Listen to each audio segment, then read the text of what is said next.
বালুরঘাটে তৃণমূল শ্রমিক নেতার বিরুদ্ধে নাবালিকাকে ধর্ষণের চেষ্টার অভিযোগ ঘিরে রাজনৈতিক চাপানোউত্তর। থানা ঘেরাও বিজেপির। ফাঁসানোর চক্রান্ত দাবি করে ভিডিও প্রকাশ্যে আনলেন তৃণমূল নেতা। জানা গেছে, বুধবার বালুরঘাট থানায় তৃণমূল নেতা রাকেশ শীলের নামে এক নাবালিকাকে ধর্ষণের চেষ্টার অভিযোগ দায়ের হয়, যার পরেই এই ঘটনার তদন্তে নামে বালুরঘাট থানার পুলিশ। এদিকে ঘটনাকে হাতিয়ার করে রাজনৈতিক ফায়দা তুলতে মাঠে নামে বিজেপির মহিলা মোর্চা। সংগঠনের পক্ষ থেকে এদিন বেশ কিছু কর্মী সমর্থককে এনে বালুরঘাট থানা ঘেরাও করে বিক্ষোভও দেখানো হয়।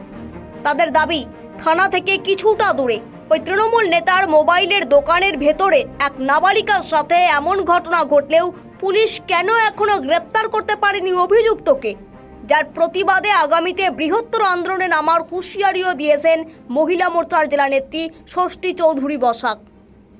যদিও নিজের বিরুদ্ধে ওঠা সমস্ত অভিযোগ অস্বীকার করে ওই নাবালিকার একটি অডিও সহ ভিডিও প্রকাশ্যে এনেছেন তৃণমূল নেতা রাকেশ শীল। তার দাবি, তাকে ফাঁসানোর চক্রান্ত করা হচ্ছে। কালকে কি বার?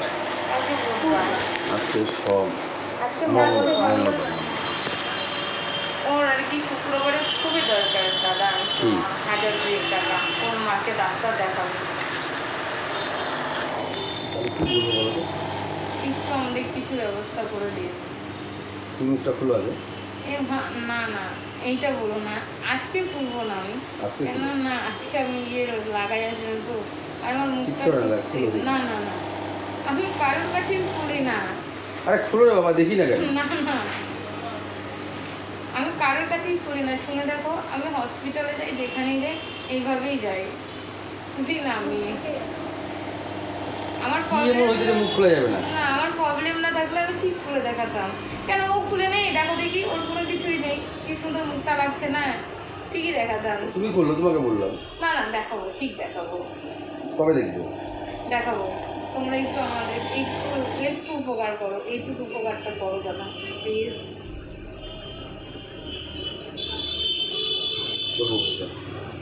না না, করবো না। আমাদের শুক্রবারে সিরিয়াসলি খুব টাকা দরকার। ওর মাকে ডাক্তার দেখাবো, একটু প্লিজ দেখে দাও। মানে আর হাতে আমাদের 2টা দিনই সময় আছে।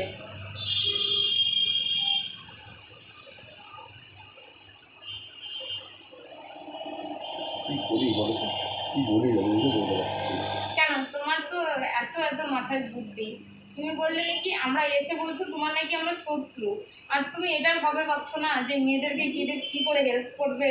না, অ্যাকচুয়ালি আমি বেশি না সেভাবে কোনো লোকজন কারোর মাধ্যমে তো ফোনে বলে দিল তো, তোমরা কারোর মাধ্যমে আসুনি, তুমি ডাইরেক্ট আসছো। আমরা কাকে ওই মহিলাটাকে বললাম হসপিটালে, বলে কি না না না, আমাকে দেখে ভয় লাগে। আমাকে যদি বলে দিত আমরা দুজন যাচ্ছে, এটা দেখে দিবি একটু ব্যাপারটা, সেটা আলাদা ব্যাপার। কি বলবে সামনে একটু কথা বলে নিন, এটা একদমই আলাদা ব্যাপার। আপনি তো মনে করেন আপনি চিনি না আপনাকে, বুঝলে? আপনাকে আমি আজকে প্রথম চিনি না, এবার আপনার মুখ ঢাকা আছে, আমি দেখলেও আপনাকে আমি রাস্তায় চিনতেও পারবো না সেই ব্যক্তিটা কে আসছিল, ঠিক আছে? এবং হচ্ছে হাসপাতাল থেকে বলছে নাম্বার দিয়েছেন, আপনি বলছেন, তো আমি কি বলবো এখন? আর কি দেখলেও তো আপনাকে আমি চিনতে পারবো না। না না, ঠিক চিন্তা করবেন। আমি রাস্তায় বের হলে মাস্কটা পরেই থাকি। তো আমার সামনে খুললে কি হবে? না না, আমার সত্যি মানে আর কি, যদি খোলার হতো আমি সত্যি খুলেই আসতাম, কিন্তু আমার মুখের অবস্থাটা খুবই খারাপ, ওই জন্য খুলছি না, নাহলে ঠিক খুলতাম। কেন খুলবো না বলো? মানুষই তো মানুষকে দেখে, মানুষই মানুষের হেল্প করে, আর মানুষই মানুষেরই সঙ্গে থাকে। এখন যেন কথাতেই আছে, নিজের থেকে বলে পর ভালো, পরের থেকে জঙ্গলটাই বেটাই। চিনতে পারবো না। না না, আমরা তো চিনতে পারবো, আমরা কথা বললে আপনি কিন্তু কথা বললেই হবে, আবার কি? আর টাকার যে প্রবলেম বলছে, টাকা 2000 লাগবে।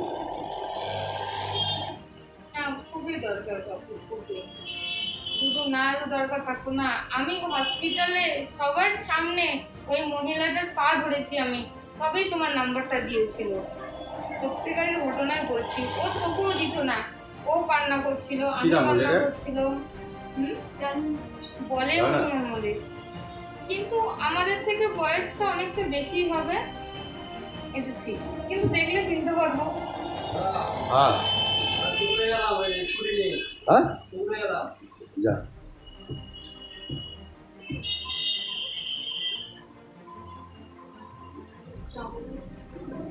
দাদা কি বলছে? মানে তোমাকে ডাকলো তো? না না আমার পুকুর আছে তো পুকুরে যাবে ড্রাইভার বললো দাদা তো আমি গাড়ি নিয়ে পুকুরে গেলাম তোমার পুকুরও আছে, ভালো তো, সব কিছুই আছে, শুধু আমাদেরকে একটা কাগজের ব্যবস্থা করে দিচ্ছ না। কিছুই নেই কেন নেই? সব কিছু আছে। যাদের আছে, যাদের থাকে তারাই বলে যে আমাদের কিছুই নেই।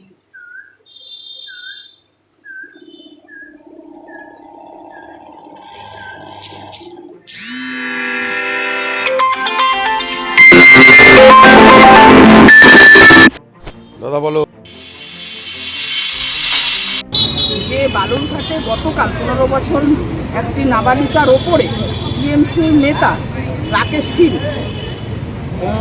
মেয়েটির উপরে শ্লীলতাহানি করার চেষ্টা করেছিল এবং ধর্ষণের চেষ্টা করেছিল। তাকে তার দোকানের ওপরে যে একটা বিশ্রাম ঘর আছে সেখানে নিয়ে বাথরুমে নিয়ে গিয়েছিল, কিন্তু সেই সুযোগে মেয়েটি পালিয়ে আসে। এসে তার বাড়ির লোককে খবর দেয়, তারা থানাতে কমপ্লেন করে।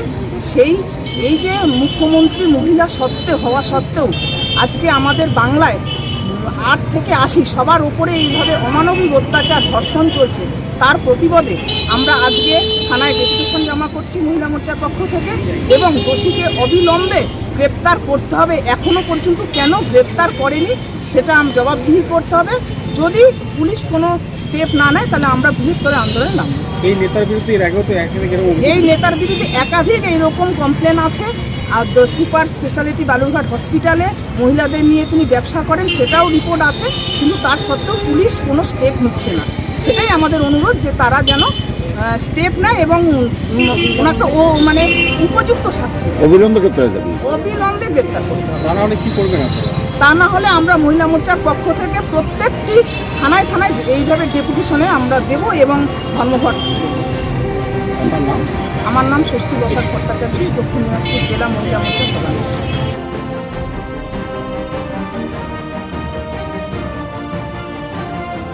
দক্ষিণ দিনাজপুর থেকে সীমান্তের কথার বিশেষ রিপোর্ট।